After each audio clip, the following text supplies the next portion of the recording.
की तरह चपटेंगे। तुम्हें सजा मिलेगी जरूर।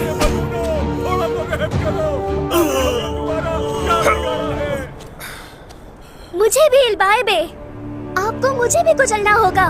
बनाकर सऊद की जानिब बढ़ रहे हैं वो, तादाद में ज्यादा है वो, तंग घाटियों और रास्तों को अबूर कर आ रहे हैं। खामोशी से आगे बढ़ेंगे और उस्मान पर।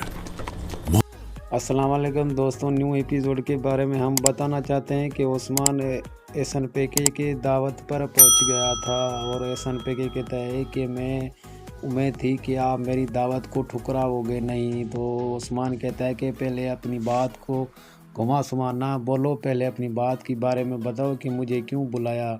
SNPK कहता है कि पहले रोज़ा खोलें, रोज़े का टाइम होए बाद हम बात करेंगे।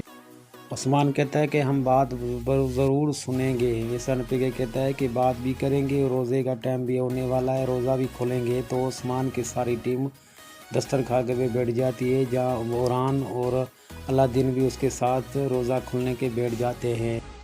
दूसरी तरफ देखने में आया है कि बाला खातून की बेटी और गोंजा और बोला सारे कबीले वाले रोज़ा खोलने के बैठ गए। तो बाला खातून दुआ मांगने हुए टाइम पर रो पड़ी और उसने ये दुआ मांगी कि अल्लाह मेरी बेटी को मेरे सामने मिला दे और जो आपने मदद की पहले ऐसे ही मदद करो।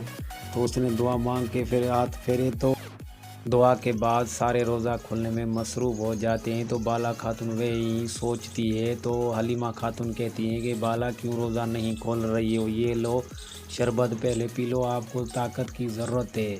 ये मेरी वीडियो कैसे लगी आपको? जो पसंद आई हो तो सब्सक्राइब, कमेंट और शेयर और लाइक ज़रूर करना।